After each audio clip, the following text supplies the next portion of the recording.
Hey, Storm's back for round 9. Let's see if we can get things moving, although we've still got Hex in play, so that's not really going to help us in any way, shape or form. First point is, our first action to do as regards the mythos phase is add a doom to the agenda, which brings us to 5, which takes us over the threshold. So we'll pick that up, we'll flip it over and we'll have a look. Get rid of the glare there we go. The earth quakes and the sky darkens, a faint light shooting out towards the sky can be seen afar. You get the grim feeling you are one step behind. No kidding. The first ritual has occurred. If Highland Park and Forest River Park locations are still set aside, add them to play. Take the Highland Park and Forest River Park locations and choose one at random. Attach one of the set aside open rift cards to the chosen location. Okay, so we've got Highland Park here, which is to make it easy. Okay, we cannot reveal Highland Park. Okay, and it basically attaches to these 2 locations. Let's move out of the way. It's accessible from these 2 locations here, which is Chestnut District and Chestnut District and Federal District. So we'll just put that there. I won't bother putting any extra location markers. And we've got Forest River Park. You cannot reveal Forest River Park.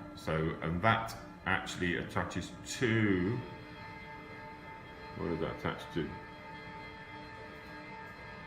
Let's see.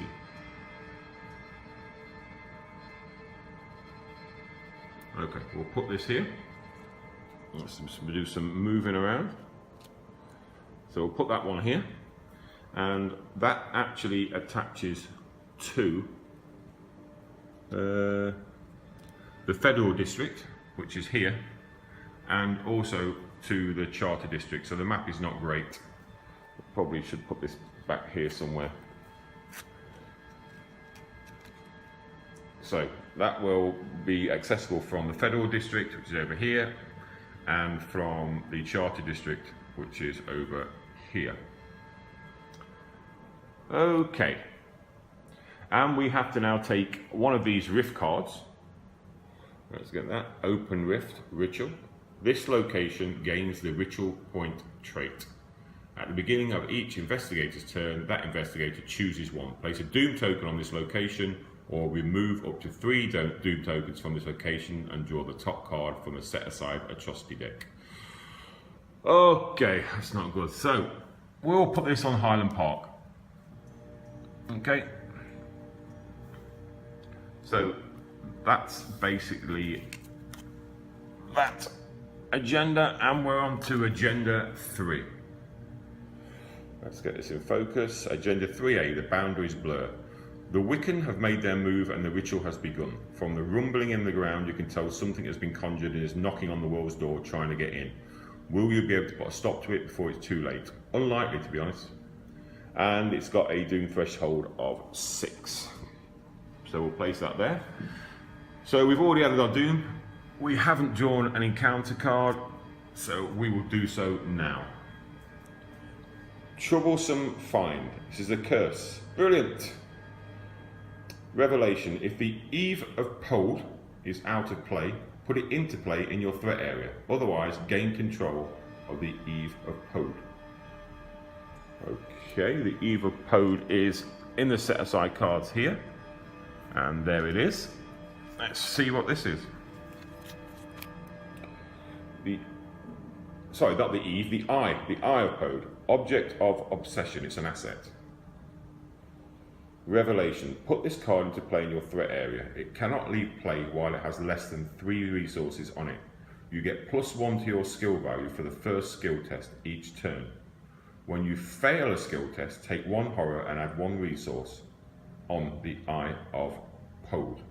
Then if it has 3 or more resources, you may remove it from play. Okay.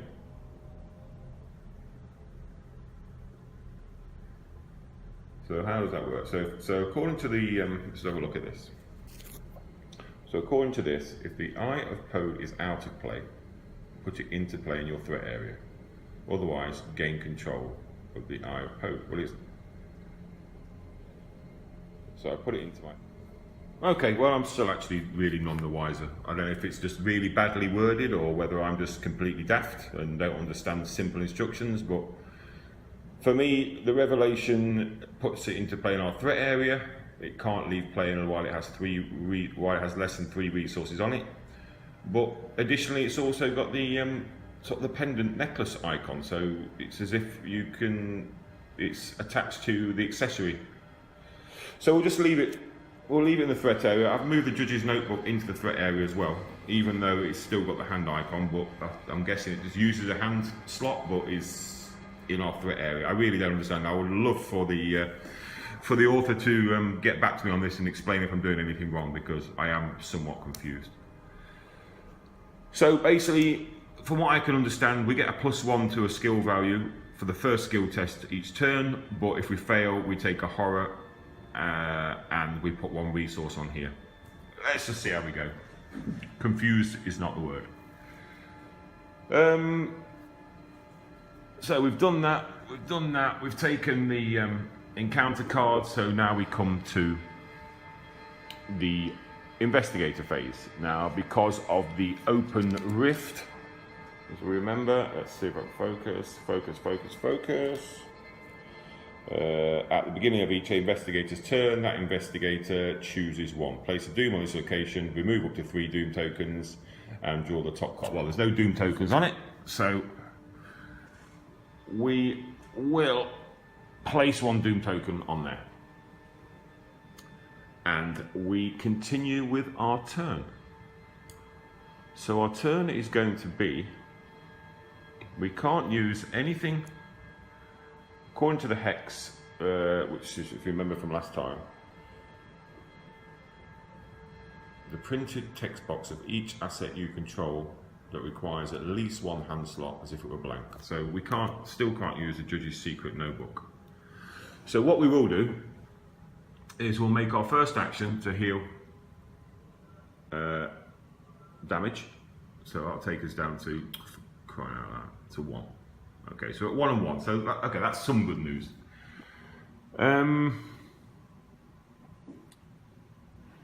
We need to get another clue.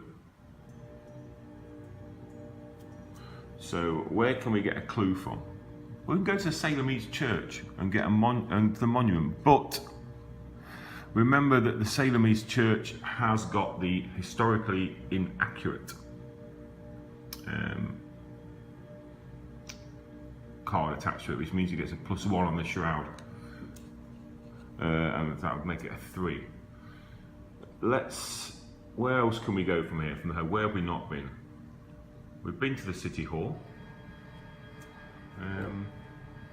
Where we can go to?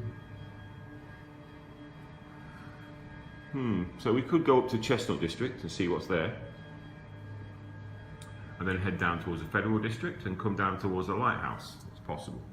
From this side, we can probably. We don't want to go past the crows. Crows are just. Fortunately, the crows is on the place where the taxi is, which is unfortunate. Definitely. Okay, let's go down to City Hall. So our second action will be to move to City Hall. Okay, well that doesn't really help us anything there. And let's make our third action. So first action heal, second action move, third action. Let's move down to the Charter District. It's an outdoor location. It's already been revealed. And that will put us in, then we can get to the lighthouse next time. So that's the end of our turn. So we move on to the enemy phase. Again, we have no enemies in play.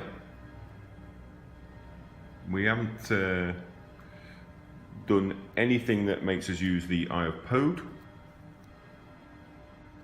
So okay, that's it, so done. So all squared away for that. So enemy phase, nothing can happen. Reset phase, reset there. We'll take a resource will grab a card, which is the Colt. Okay, it's a decent weapon for sure. We can't get it into play because we're using the, we really need the flashlight at the moment, so we'll place it there. And that comes to the end of the round, so finally what we need to do is try and get rid of this bloody hex thing. So we need to make a willpower, need to beat willpower 3. So we've got 3. We've got 4 because of the Reverend. That gives us 4, yep, and we'll use guts, which is 5, 6. We'll commit guts. So 5, 6.